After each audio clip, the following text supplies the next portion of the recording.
Welcome, one, and welcome all to the greatest show of them all. It is the NFC East Mixtape, brought to you by your favorite NFC East blog podcast network across the SB Nation universe. You can also, it's Blogging the Boys for Dallas Cowboys, Bleeding Green Nation for Philadelphia Eagles, Big Blue View for New York Football Giants, and Hogs Haven for the Washington Commanders. You can also watch this production on the Bleeding Green Nation YouTube channel or the Blogging the Boys YouTube channel. His name is Brandon Gowton from Bleeding Green Nation. My name is RJ Ochoa from Blogging the Boys. BLG, how are you? Happy Tuesday, February the 20th. What did you do with your first weekend without football, RJ? Ooh, well, on Saturday, my son was sick, so kind of just, we had to hunker down, and it was raining and cold, so it's kind of a good, be at home sort of weekend. We watched movies, we played around, played with the dogs. It was really good, nice chill time. I did partake in the NBA All-Star Weekend festivities on television. I said on television. You were partaking? I said I partook on television. You were And there? I hate to be the person that knew I was going to complain and then complained anyway, but I knew I was going to complain and I complained anyway. Super boring. I told you I've been to one and it was so much fun in my memory and my recollection. And this was just such a drag. So my first question is, did you watch any of it? And my second is, what did you do on your first non-football weekend? Yeah, I didn't watch the Friday night stuff where your boy Micah Parsons won the celebrity game. Well, you're the one who's way more obsessed with him than I am, but whatever. And didn't watch that night. I watched some of the stuff on Saturday night. I think most of it. Some of the skills competition stuff was just like really bad. Really, like the thing where they were passing, like, this is not good television. This is like really boring and just not fun. I was like, this is horrible. Dunk contest was okay. Not great. Some of the scoring was weird, but I think the rightful winner won. Shout out to Mac McClung, former Sixer. I mean, some of those dunks were just crazy. Anyway, some of his dunks were crazy. To be so I'm like the one where he's like throwing the ball in midair and like that's, I've just never seen that, and that's just wild to me. I'm sure it did not bother you that that like NBA Twitter was crapping all over. This is a family show. That was a close moment for me, but was crapping all over a Celtic and Jaylen Brown. I think his dunks were just weird to me in that they weren't like terrible, but they weren't like even enthusiastic. Like, it's kind of looked like bored to be there. I'm like, if this guy wins, he doesn't even look like he cares he's here. Like, what's the point of this? So that was that. I watched Sunday only the second half in part because I thought they were going to do the Elam ending that they used to do, which I think they should bring back, the target score thing where they add 24 to the end of the scores of the because I think that makes for a more dramatic finish. So I was disappointed they didn't do that. I did bet on the East to win for some reason before the game. There was like a $10 free bet or bonus bet if you lost on DraftKings Sportsbook, and they won. So I made like $10 or whatever. But that's the only reason I cared. Did you do anything else on the? I forgot to mention I did watch the Genesis Invitational, which is a golf tournament. It's a fun event. Tiger had to withdraw, and so that was a bummer. But it's still a fun tournament to watch. So it's nice to kind of have my attention, on some other sports. As much as I missed football, it was a little bit nice to flex those muscles, if that makes sense. Yeah, I saw a couple friends. Saw my parents on Sunday morning. Went to Excellent Cafe in Philadelphia. Shout out to Excellent, really good breakfast sandwich. And I watched the end of True Detective season 4. Which I had mentioned last week, which a lot of controversy, or not controversy, but like a lot of interesting opinions, divisiveness about how True Detective season 4 went. I liked it a lot. There's a lot of people who apparently didn't, and I guess that's fine. But I saw a tweet from a friend blogging the boys. Cowboys Nation is the account, and it was like a thread responding to their initial tweet from however many weeks ago. And the first tweet was like, "True Detective is back," but meant it like in a they're back, not like literally back. And then the follow-up on Sunday was like, I spoke too soon or something like that. So that kind of, to your point, along those lines. So yeah, I enjoyed it. Do you have a new show as we get ready for our show? Do you have a new one that you've, because I do. Okay. What is it? Well, so I think you agree with this. There's nothing more exciting than when you discover a show and you test it out and you finally decide, okay, this is my show now. I'm going to give this all my attention. And it has a lot of seasons and a lot of episodes. So, I'm getting in on the ground floor and I have a lot to kind of captivate my attention for a while. That's a good feeling, right? You're in for the long haul. The Crown. My wife has seen it and has tried to get me to watch it forever. And a good friend of mine, Chris Weaver from NFL Films, actually near your neck of the woods, has suggested it from a cinematography and filmography standpoint. Like he said, the shots in it were just incredible and awe-inspiring and all sorts of stuff. And I just never really got around to it. But now no football, so I was, just like, hey, let's give this a whirl, and I'm in. So let's party, let's dance. The Crown. How many episodes or seasons is that? I don't know how many. I think there's 6 seasons. Maybe And how six. many episodes per season? I don't want to look this up because I mean, I'm not. Was it like obviously there's 20? Is it? I think it might be like 14, 15, 16. Maybe you could look it up and do me a solid. Like just look up how many episodes are in The Crown. No. Wow. Today, on Tuesday for us, Wednesday for you all, we are discussing something that BLG thought to bring up in his typical negative Nancy sort of viewpoint on the division. He was like, we should talk about things we don't want to see each team in the division do, which I think is a good idea because I don't know if I told you this or if you saw, I interviewed Anthony Richardson over the weekend. Just an opportunity came up, and that went out actually here on the Blog on the Boys network, and so people can access that. I think we're throwing it on the SB Nation NFL show as well. But something I asked him about, and he agreed. I was like, it has to suck that like CJ Stroud is good and Trevor Lawrence is good and like that your division's really good. He was like, oh yeah. He was like, I would much rather it suck. So I told him, and he agreed. I was like, you can miss me with all this. Oh, I want my division to be competitive stuff. If you have an easy ticket to the playoffs, you take it. You know what I'm saying? Yeah, so that's like, so dumb. I hate that so much. I know you do. I would love if the Eagles, Giants, and Commanders had a terrible offseason. Like that's what I would love to see happen. And obviously you share the same sort of viewpoint. I hate that. I want the other team to be good. I mean, because it makes for interesting games. I mean, in theory, sure, but in actuality, like you want to win the division. Mm-hmm. Do you think Patriots fans were ever like, I wish like the Dolphins were better. I wish the Jets were just like better and we had better division games. No, I'm pretty sure they weren't like that. I'm pretty sure they were happy cruising to an AFC East title each year. So yeah, that's silly. But this is kind of also what we do too for the draft in terms of like what we don't want to see each other. And that's kind of, I think, married into this conversation because it's more about the offseason as a whole. I'm sure we'll still do that episode, but just wanted to also include, free agency, and then it's at a high level too. Like conceptually, it's not even just about like a specific move. I mean, that's part of it, but it's also just the kind of the approach to which these teams could take this offseason.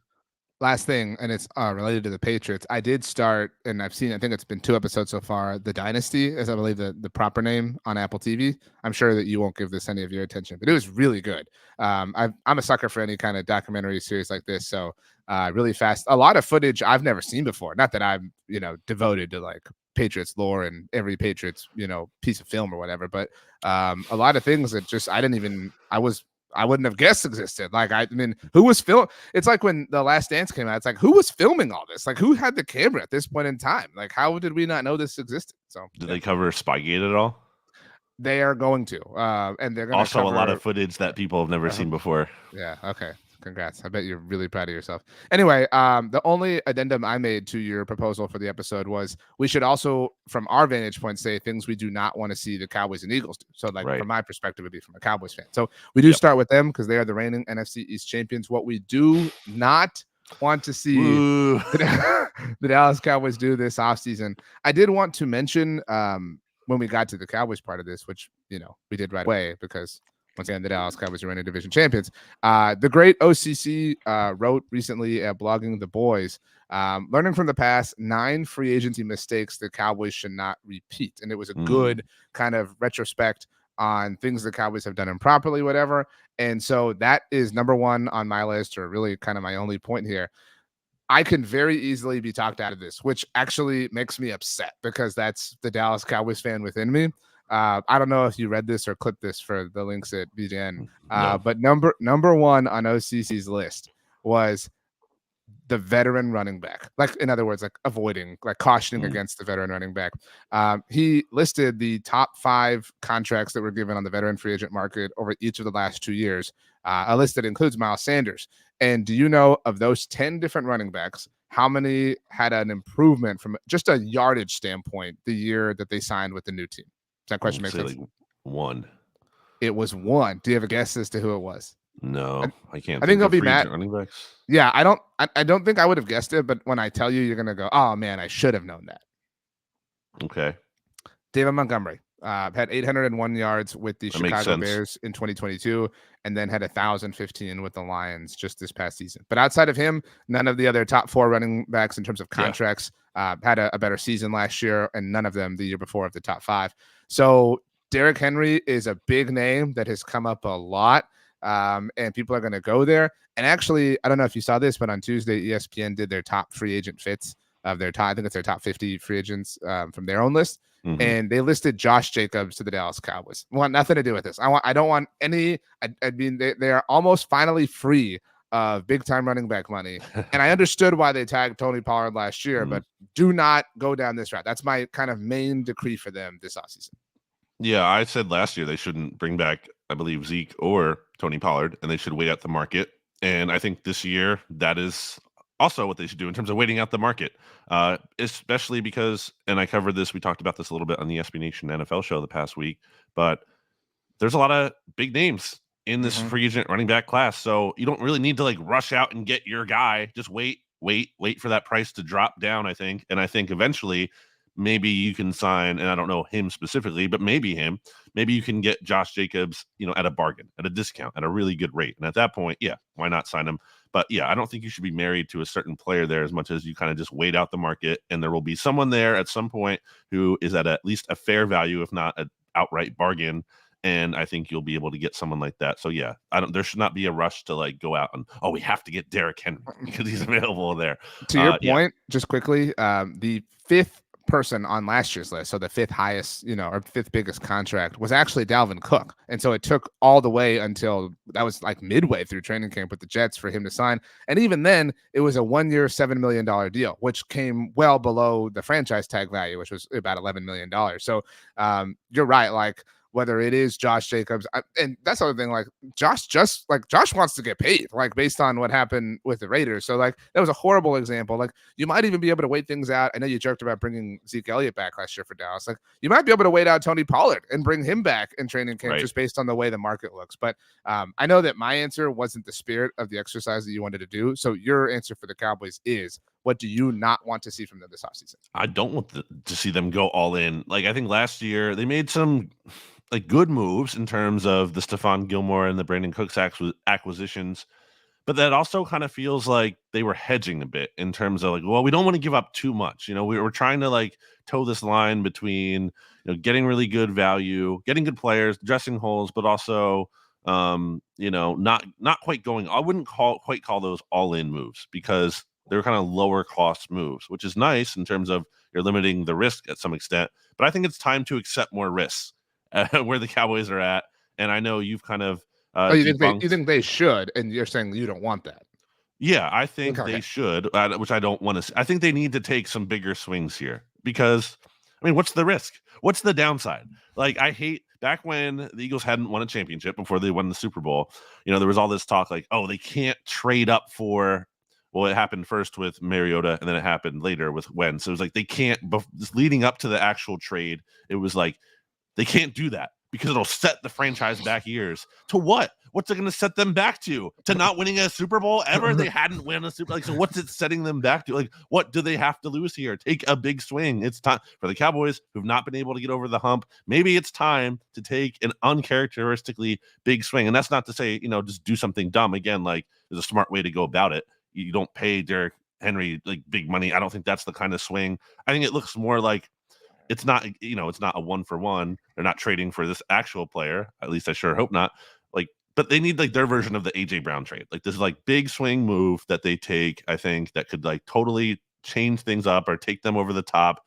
I think if you're talking about all in, I think that's what that kind of move looks like. And I don't have the specific name. I know you brought up Stephon Diggs in the past, but I don't think I just don't think the Bills have any reason to trade him. Yeah, I mean that's kind of a trolley sort of thing because of the Diggs relationship. But yeah, I know you don't actually fully believe in it, but like that kind of move. Yeah, what that represents, I agree with you. Right. And I don't know if it's a receiver, but it could be because when the Eagles went to the Super Bowl 2 years ago, they had Devontae, obviously, and AJ Brown. Imagine pairing, CD with someone, and Brandon Cooks had he's a decent season, but he's not like that guy. He's not like that alpha number 2 who's like a 1A, 1B kind of type, like a pairing with CD. So I don't know if it's receiver. I don't know. Maybe it's I don't know. I don't know the position necessarily, but I think like it's adding another kind of star player to the team, taking a really big swing, living with the risk that, hey, if this goes poorly, then this could be a problem for the future. But I think at this point, it's time for the Cowboys to accept that risk and not worry so much about the future and trying to win now, especially because like this is the timeline. You have Dak here, McCarthy, final year, like potentially. So I just think now is the time to really push your chips all in.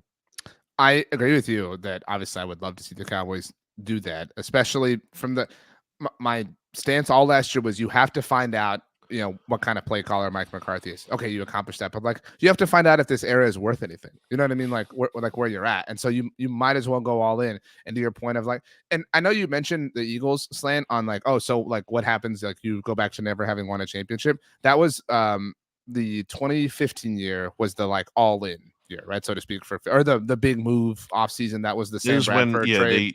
They gave Chip like power of personnel. Right. So it was the Sam Bradford trade, the DeMarco Murray thing, the LaShawn McCoy trade, all this stuff. And I remember we were that was when I was first getting into blogging. We were just laughing like, oh man, like Chip Kelly is destroying this franchise. Like they're going to be in this for a decade. And they won the Super Bowl 2 years later with none of those players. Like, you know what I mean? So like nothing is conquerable or recoverable in any way, sense or stretch. So yeah, I'm with you.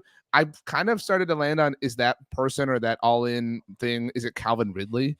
I think a lot of people would run to Mike Evans, you know what I mean? But like, I would just, because that, I have to imagine that would perk your attention or perk yours and be like, oh crap, this sucks. So that's a good answer for the Cowboys because I would love to see that. So are we ready to move on to the Eagles? Well, just to put a bow on that, I'd seen you had kind of didn't fully buy like Jerry Jones' comments about that. I guess this is worth addressing to the non-Cowboys fans because I think a lot of Blogging the Boys listeners have heard us discuss this. So the all-in verbiage was Jerry Jones on at the Senior Bowl.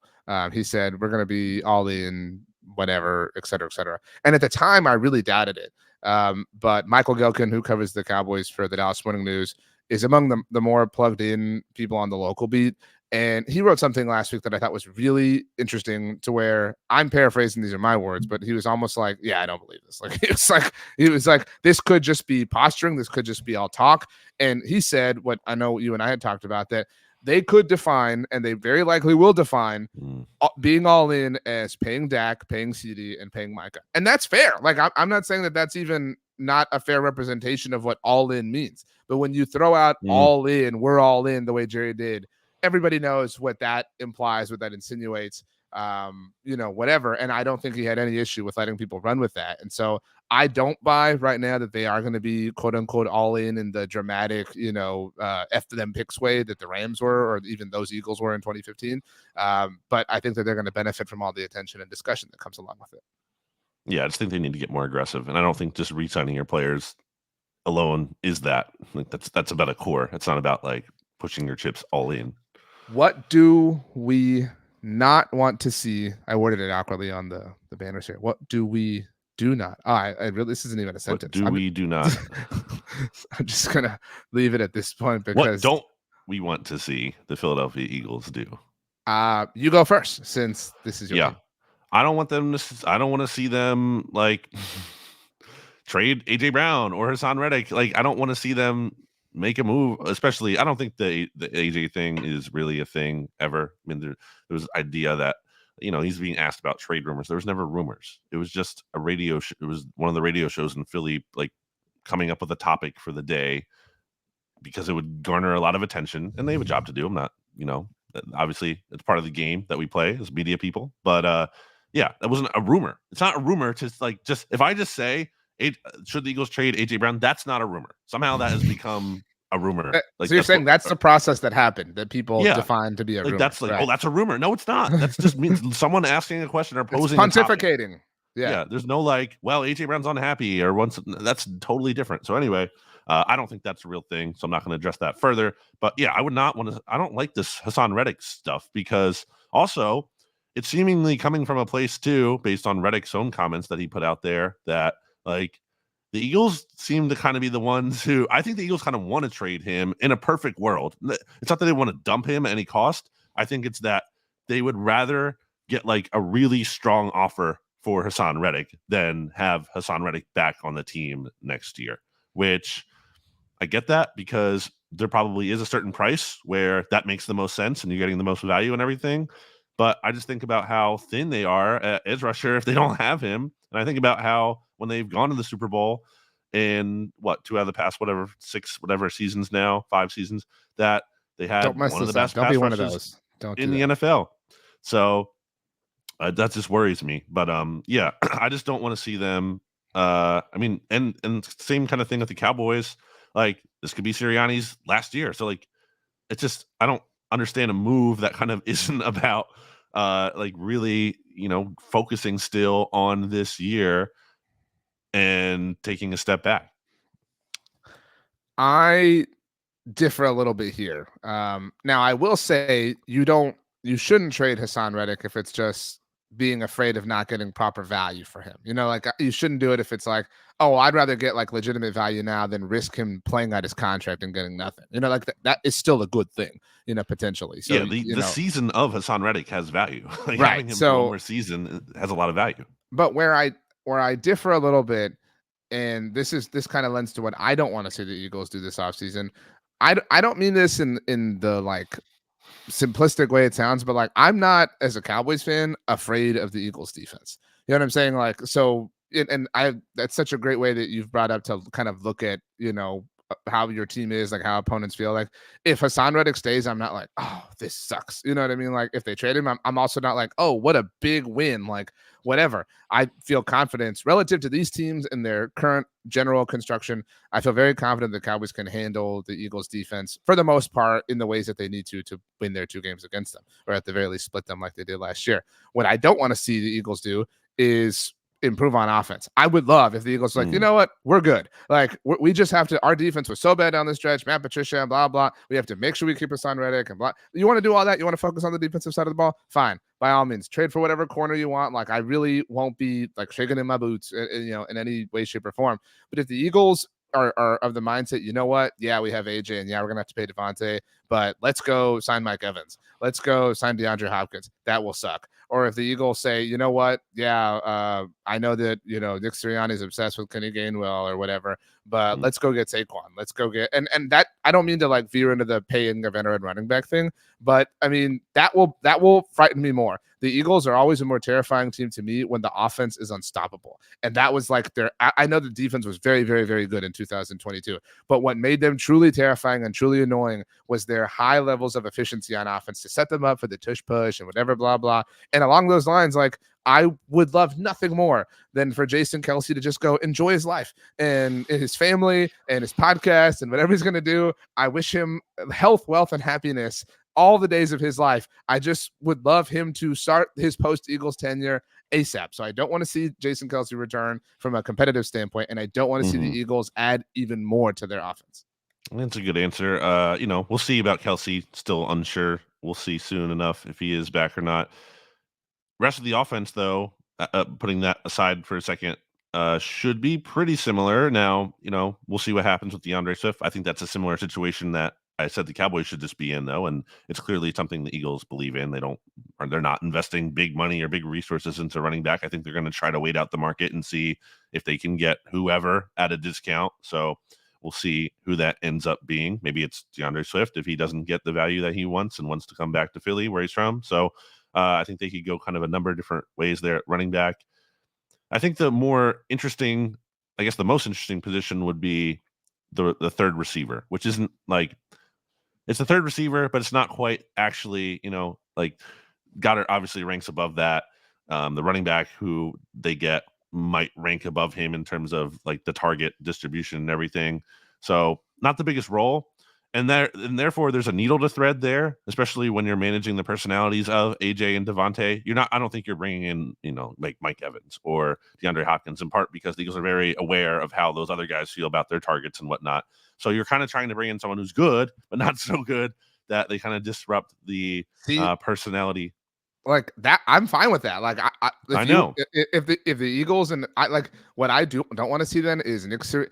You know what I really don't want to see is Nick Sirianni empowered. Like this Nick Sirianni, Well, being weakened I don't. and whatever is like wonderful because he's annoying. Don't get me wrong, but I do feel like like the team almost kind of goes as he goes, in a Mm, weird sort of sense. And so with him all weak and like offering nothing, it mm, just like it puts this lower glass ceiling on the overall team, which is just true of like any head coach in any sport.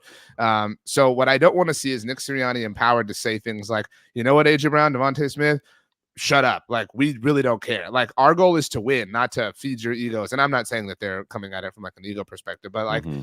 that I said it many, many, many times.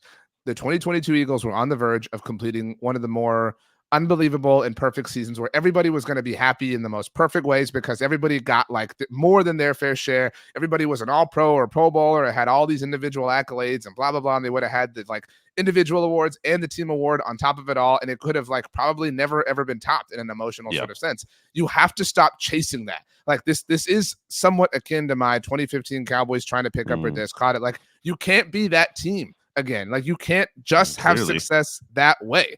And like they've got to let go of that. Like, you can't just be jump balls to AJ Brown and Smitty gang and all this stuff. Like, you have to find new ways to develop. I thought that was a line. I don't think that's a thing.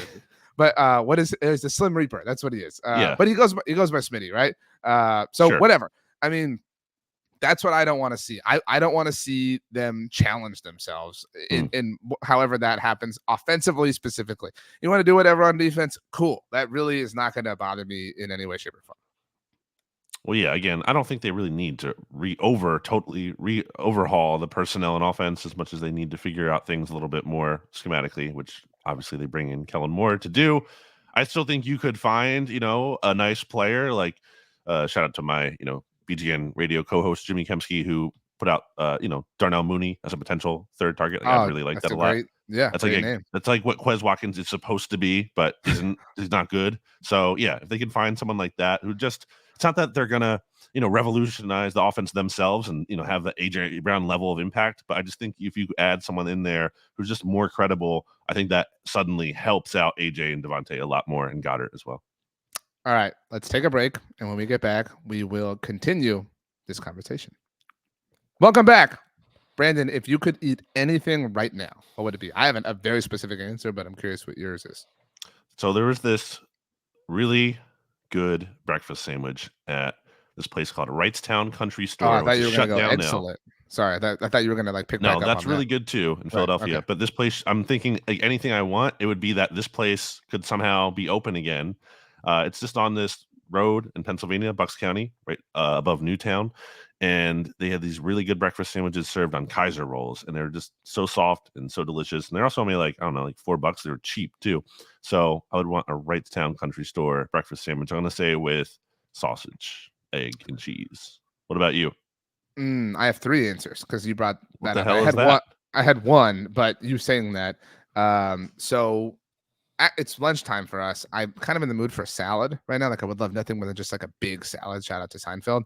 Salad? You want a big salad? You could eat anything. You want a big salad? I want. So, have you ever been to a Salada before? No. What's that? It's kind of like Chipotle, but for salads or Freebirds or whatever. So you go down the line and you can get like, they have all sorts of options. And so you get different lettuces, you can get different proteins, you can get different toppings, you can get different dressings. And like, you can get cooked things and all sorts of breads and accompany things. Like, that sounds incredible to me right now.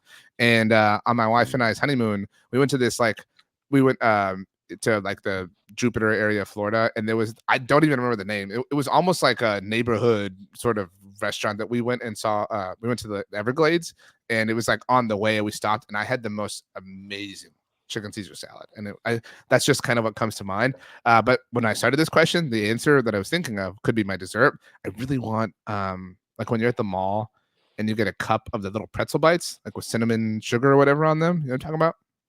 Like from Auntie Anne's?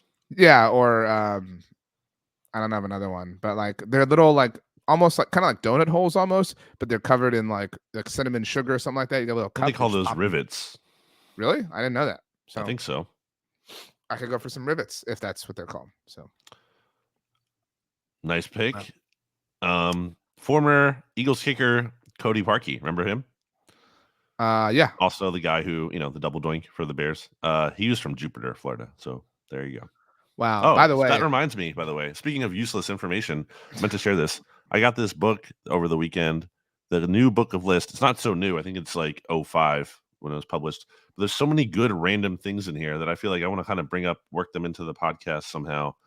Just really random topics of lists, like, for example, here 12 suggested names for religious rap groups. And number 1 is Ludacris, spelled like, obviously, Christ. wow. So you saying that my thing that I was going to offer is somewhat tangential. I knew that I had heard Smitty Gang or read it somewhere. And I'm sure someone obviously, has said it before, but it's not like a right. thing. Maybe that's happened. And I know that Devontae, that he does go by Smitty, right? Like that is, maybe That's I'm what most mispronouncing it. people call him. Yeah.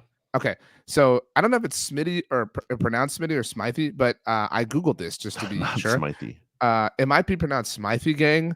The Smythe Gang is an evil group of sentient weapons led by Smythe who have invaded the Mushroom Kingdom and took over Bowser's castle for their base of operations. So I knew I'd kind of seen that somewhere. It's in the back of my mind. So I have a all over the place. related thing in Mushroom Kingdom, or that world, that I'll get to in a bit. But this is another good one. If 29 famous men were known by their mother's maiden names. So you have William Arden instead of William Shakespeare. You have George Ball. That would be George Washington. So there's like, Abraham Hanks, not Abraham Lincoln. I don't know, just a bunch of random useless information that I love having. So I'm trying to figure out how to work that into the podcast sometimes. What do we not want to see the New York Giants do this offseason? Definitely bite the bullet on Daniel Jones. Yeah, an exit strategy. I don't think they can flat out move on from him, but I think they very much can realistically create a exit strategy, like something to pivot to. Well, I would go beyond that and say I would love if they were to be like Daniel. If say they drafted, I don't know, Jaden Daniels or whatever. Like if they were to do that and like the information were to be obvious and they were to do the whole facade of like, look, Daniel Jones our starter. He's won a lot of games in this league. He's won a playoff game. You know what I mean? Like, well, you know what I mean? Like, what would bother me if they were to be like, look, DJ's QB2. This is whoever's team now. You know what I mean? Like that would bother me if they moved on in a legitimate sense, even if they can't transactionally move on from Daniel Jones quite yet. I'm trying to think about how they get this guy and how that bothers me. I guess, it'd be bothersome if somehow the quarterbacks don't go as early as we think they do, and they just, one falls in their lap. That would be pretty annoying. That would suck a lot, yeah. I'm trying to think, like, would I rather them, because obviously there's the thing with the quarterback where, like, you don't want them to get that guy because in theory, if he does hit, even if you think it's unlikely, even if you think that guy sucks, but even in just the unlikely possibility that could still exist that he would raise their ceiling. Like that, I don't like that even being there at all. Obviously now, if they're trading up for the wrong guy, then that's great because then they're using extra resources and also still taking a guy who stinks, and then they're therefore not having the ability to kind of find the replacement for that guy. But I think for them, it has to come down to, like, if they take a non-quarterback with their first-round pick, I'm pretty happy with that, I have to say, right? I think you feel the same way. Like, I'd much rather them have some kind of receiver than a quarterback who might make them better in the future. Yeah, I'm pulling this up right now as we talk. I saw this morning for us, Tuesday morning, Daniel Jeremiah released his latest mock draft. And like, I know everybody, has preferred, draft analysts, whatever, but obviously Daniel Jeremiah is among the most plugged in. Yep. So specifically with the Eagles too. He used to work for. So, and I was curious, and this serves my point. In his mock, he has the Giants selecting Jaden Daniels. That would suck. Like that would even because some people like might respond to this and be all, well, I think Daniel sucks. Well, like, you know what I mean? Like, it's just that's draft season. But like, I would hate them like trying. You know what I mean? Like, I would love for them to just continue to like live in this purgatory. Wow, yes, JJ McCarthy going 8 to Atlanta. That's interesting. The upside we're talking about here is what scares us. And this is the same thinking with Washington too, not to jump into them, but it's the same kind of thing of like, I don't know enough about these quarterbacks yet because I'm not studying them, and I'm, that's not the realm that you or I are in, and paying attention to that kind of thing. But to me, from afar, it seems like Jaden Daniels kind of has like more upside, kind of almost like Anthony Richardson at some level. Here, there's like a big upside swing here as opposed to like maybe a more safe option like Drake May. Mhm. And Drake might be great. I don't know, but to me, from everything I've heard about and read about, it seems like there's like like a higher ceiling, lower floor potentially with Jaden Daniels than there is with Drake May. So um, I I know. mean, it's been 5 years since the Giants took Daniel Jones, right? In 2019. So like, yeah, keep this going. Like, you know what I mean? Keep trying to live in this mediocrity. I'm sorry, I didn't realize you were going to say something with that. Well, But also too, this is like, first of all, it's very funny that they did like ruin their draft positioning. It's pretty crazy that like they might not even get a guy for sure.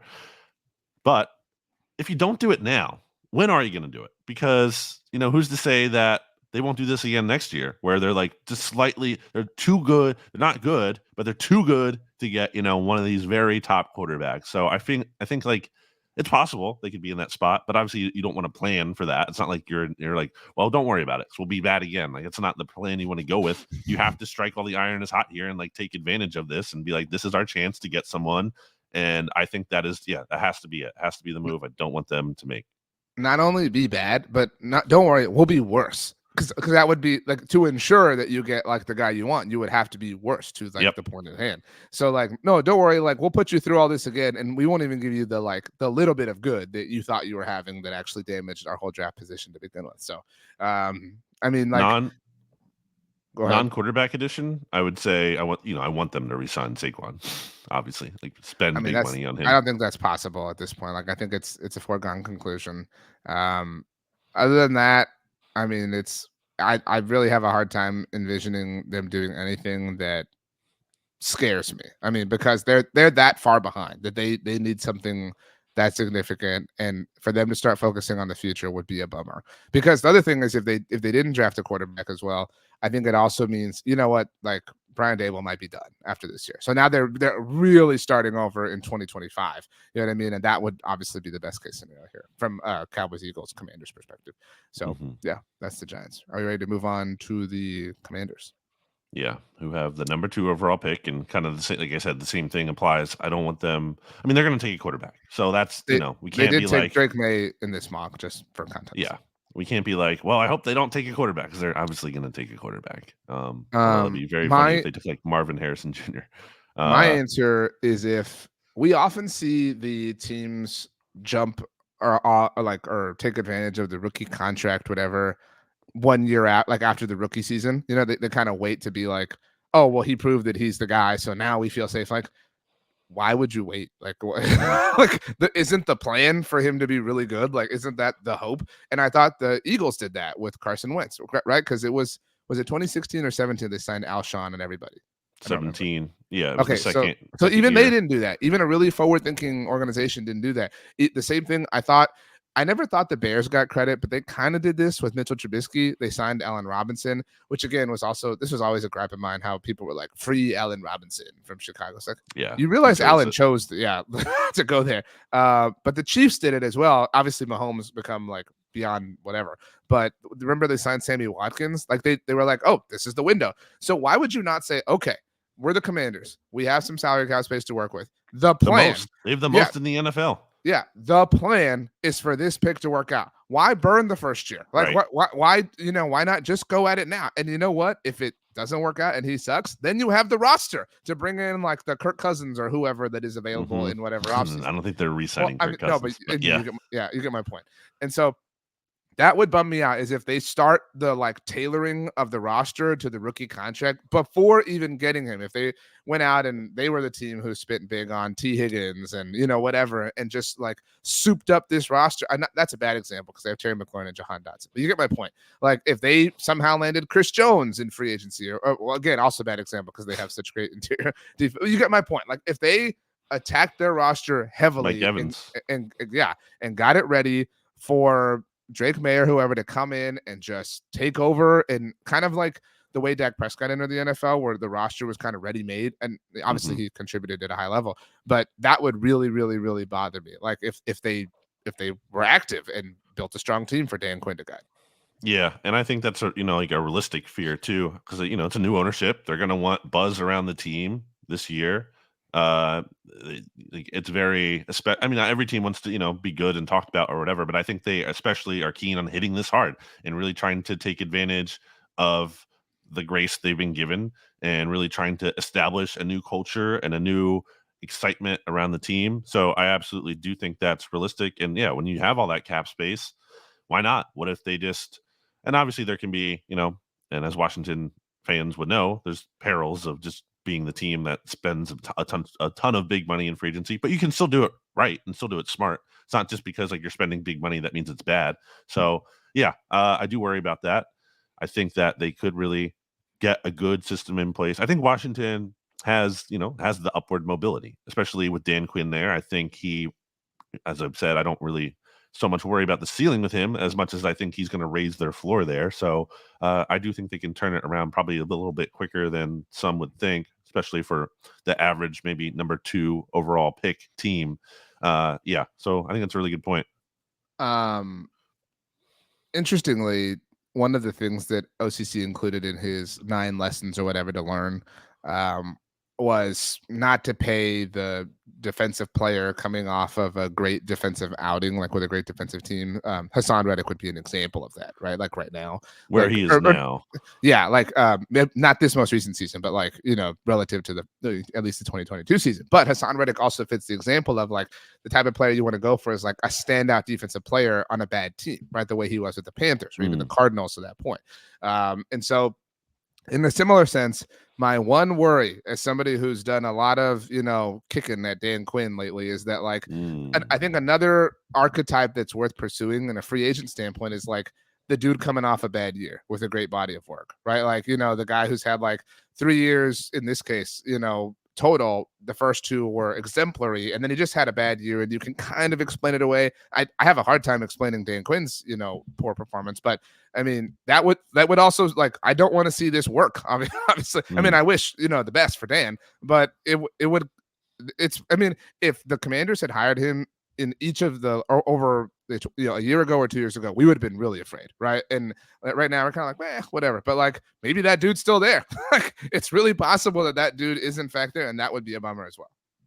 I'm looking at the free agent offensive lineman because that's obviously an area where the Commanders need to improve after being really bad there up front. So yeah, maybe it's that. Maybe they kind of just like build in an offensive line that's strong right away. You already have the receivers like we mentioned in Dotson and Terry, and you add in Eagles former offensive coordinator Brian Johnson, and all of a sudden this thing is But cooking here. What if that's like a similar sort of thing? Like they kind of have the like cast of misfits, right? Like the people who had bad years and this and that, whatever. And like I don't think it's hard at all to not explain, but like it's not hard to move goalposts to defend Brian Johnson, right? Like a year ago, he was getting all this love and all this praise, and like, what if that dude is still there? You know what I mean? Like that. Like, well, especially when it comes to working with quarterbacks and not right. necessarily being the OC. I think he's clearly demonstrated that he has talent, like getting more out of quarterbacks.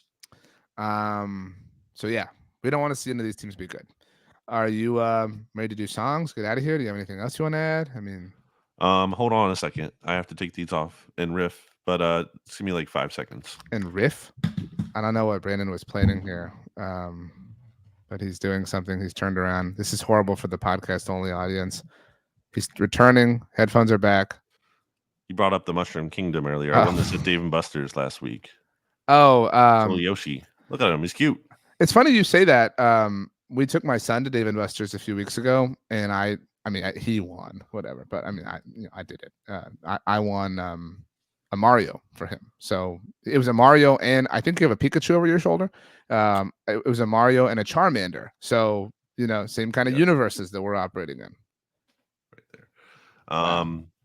I beat the stacker game, which I always have to beat at DMBs, where you like press a button and these lights that are like flashing back and forth lock into place, and you have to keep like stacking on top of that, and you have to time it right.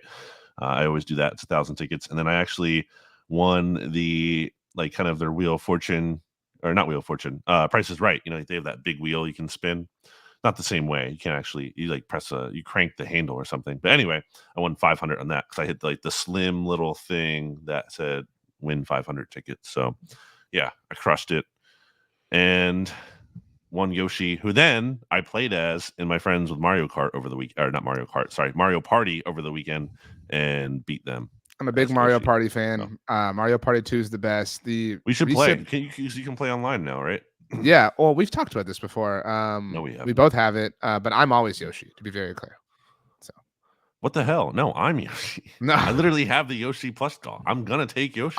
I've always. I'm gonna beat you to selecting him, and I will take Yoshi. I never thought I'd have an opportunity to brag about this, but when I was in college, we would play Mario Party 2 a lot, and my buddy Steven was always Princess Peach, and my buddy Kyle was always Donkey Kong, and so we, would get really competitive and would have a lot of fun. And Steven was not very good, and so we would always just like kind of pick on him.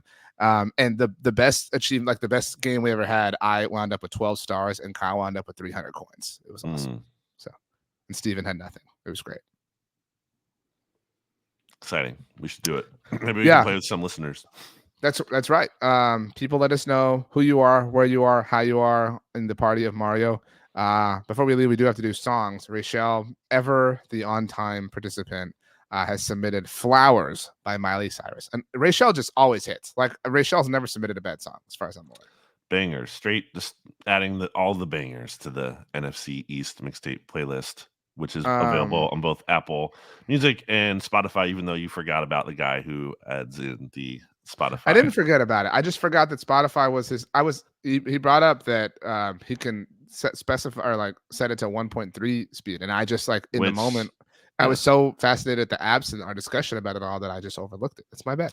By the way, which I was right about, we do have a review I want to get to that I meant to get to earlier, but I wanted to give a shout out to our good friend at DC_709. That's DC from GB. He's our friend who handles the Spotify NFC East Mixtape playlist. Very cool that he does that on his own.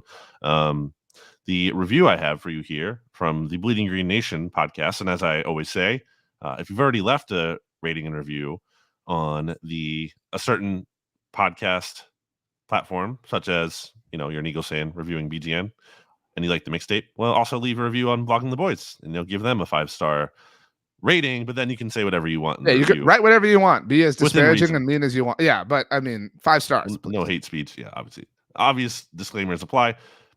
And specifically, I'll mention, I'm looking here at BGN. We're actually at 1,947. So let's get to 2,000. Like, we're almost there. Okay. Let's bump us up to 2,000. We appreciate it.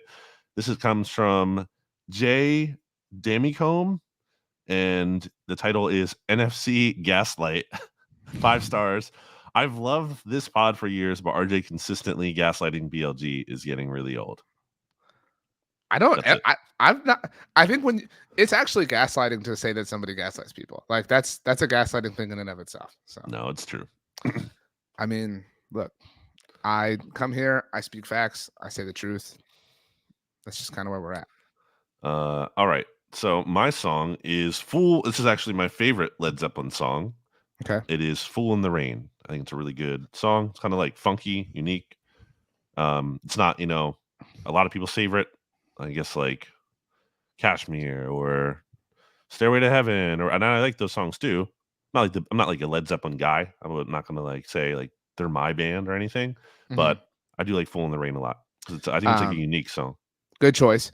Before I give my song, a friend of mine, John Dyer, had a Facebook status that I saw, and I think you'll agree with this. He said you should not be allowed to wear a T-shirt with a band's name on it. And maybe this is a popular take. I've never seen it before, though. You should not be allowed to wear a T-shirt with a band's name on it unless you can name at least 5 of their songs. Do you agree? You're more of a music person than I am, so that's why I was curious for your opinion. I don't like gatekeeping in general. Not a big gatekeep guy, so it's true. Because I think people experience things in their own ways. So I don't love that angle, but I don't know. And also, like, no, I don't agree with that. No, I'm going to take a hard stance. I don't agree with that. Because what if you just like the logo? I don't really care about the band, but I think it's a cool design. You might like art. What if it's just fashion? Fine. Like, what if people it's do that in sports? Like, I don't necessarily like, there's people who like, I don't necessarily like this team, but I really like this jersey or this player. So, like, that's fine. Is that why Jalen Hurts had a Dallas Cowboys placard behind him? Okay. Anyway, my song. I've seen a lot of funny to me. Sorry, I want to stay on this for a second because it's funny to me that there's such this big culture in music that like you can't wear the band you're going to see. You can't wear their shirt. Are you familiar with this?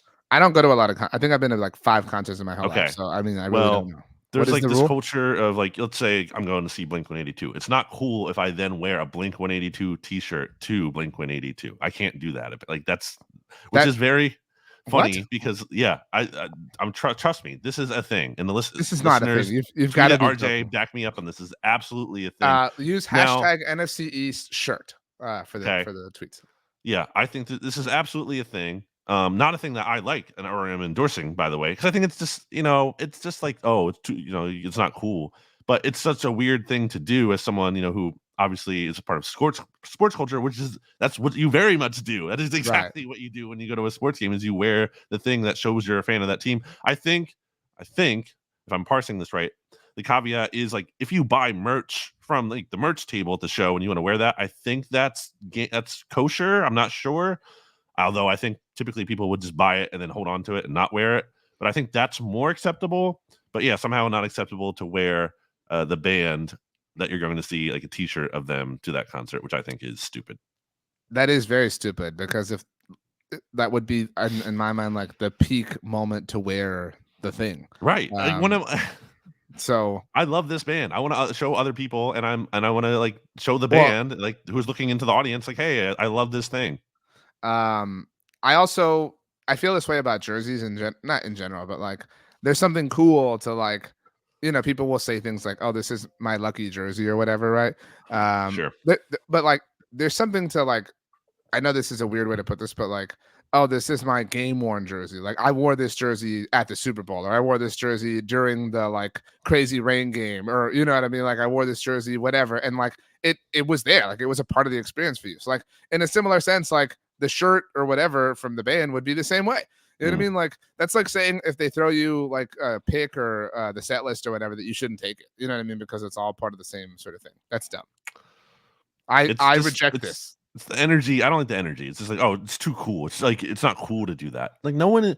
That's one of my biggest pet peeves. I think in life in general. It's like no one is too cool for anything. Like just get over yourself. If you think you're too good or too cool for something, I just think you need to get over yourself. Allow people to enjoy what they want to enjoy, obviously within reason. No one getting hurt or whatever. But as long as it's not, don't yuck someone's yum. That's my point. If someone wants to do something and they're having fun, it's not hurting anyone, and not impeding anyone else's fun, then just let them do what they want. Last thing before I give my song, we don't expect any of these teams to use the franchise tag. We should have probably discussed that, but the window is open. Right? Like, definitely not the Eagles for sure. Definitely the Cowboys, probably definitely not. Right? I mean, they don't right. even have the money. The Giants, in theory, could do it on someone, I guess, if they really wanted to. Like, I don't think they're going to do it on Saquon again. Xavier McKinney is going to be a free agent. I mean, it doesn't seem likely. And then the Commanders, didn't they use it on Deron Payne last year? Yeah, and then they got the deal And done. then they got the deal done. I don't think the Commanders, they have the money to do it, but I don't like who's the free agent. Like, that's what I'm saying. Like yeah, they got to move on. You know what I mean? And maybe bring a in transition tag somewhere. I don't know, but probably not. Okay, so we agree it's probably not happening in this division. I don't That think it's leads me. happening around the NFL too much. Like there'll be some more than none, but I don't think it's going to be like a lot, right? I agree with you. My song, I've seen a lot of. I was gonna say this a moment ago. Like LimeWire memes, like, Wow. oh, when you were downloading on LimeWire, you didn't realize you were Wait, downloading a what's that? virus to your family Are you computer. saying you're illegally streaming music? I'm saying I've seen a lot of memes about it. There was a But time you know what that's about, though? You have an experience with that? when people who did this would import the songs into their music library, whatever that was. Like people had different. I bet you were a Zune person. I could see you being somebody who had a Zune. Wow. But people who had whatever music library, you could adjust. Like you could change the song titles and the artists or whatever. Like you could, some people cared about it being organized, some people didn't. Whatever. When I was in middle school, I had the song "My Sharona" on my device, whatever it was at the time. And I don't know how, but however I'd gotten the song, it labeled it as being by the Ramones. And I thought forever that that's who did that song and spoke like that was who did that song. And that was embarrassing So my song is My Sharona by the Knack, who actually did that song. I like that category of what you brought up because that's definitely I feel like especially of a certain time on the internet, like the early aughts maybe. I just remember listening to certain songs on like Windows Media Player back before like YouTube and stuff. Wow. Right. Oh, well, shout out Windows Media Player. Wow. Good That's call. not something I had thought about until I just brought it up. Like, Wow. but Back when anyway, with the pinball game. yeah, going way back again pre Yeah. YouTube. I remember listening to uh My Own Worst Enemy by Lit, which is, great song. But it was listed by Blink 182. And at the time I was like, wait, Blink 182 does a version of this? That's awesome. And it's like, nope, they just totally miscredited the song, the Mandela effect, I guess, to some level too. Of people, there's a lot of songs I feel like that. They're like that people think they're actually by and then aren't. Or obviously there's ones that people do covers of and then don't realize that the original version was done by someone else. Yeah, that's a good kind of category to highlight. But yeah, it was a really embarrassing sort of thing to not know that. You know what I mean? So tough scene, but I made it. I survived. Wow. You're bringing up Windows Media. I remember it was the coolest thing when you would play music and you could turn on like the like effects. You know what I mean? You would just like let the computer sit in, and you were like, man, I am vibing in here. I got the music on. I got the screen dancing around. Like, welcome to my room where everything is awesome. So, yeah. Who were you welcoming to your room? I mean, just the people at large. You know what I mean? Like the people at large. Okay. Yeah. Whoever it wound. How are those people being. at large doing?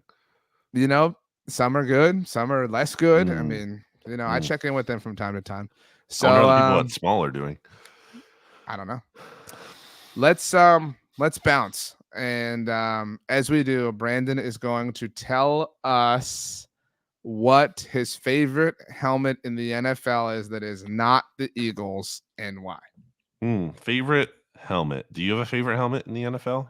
Are we including retro stuff? Yeah, you could do what you want. Like no. I feel like for this sake we can't because it's gonna throw me down I think we can get to that another time. I think the Saints have such a clean helmet. It's so perfect. I always say this. No. And I actually brought this up to Anthony Richardson in the interview.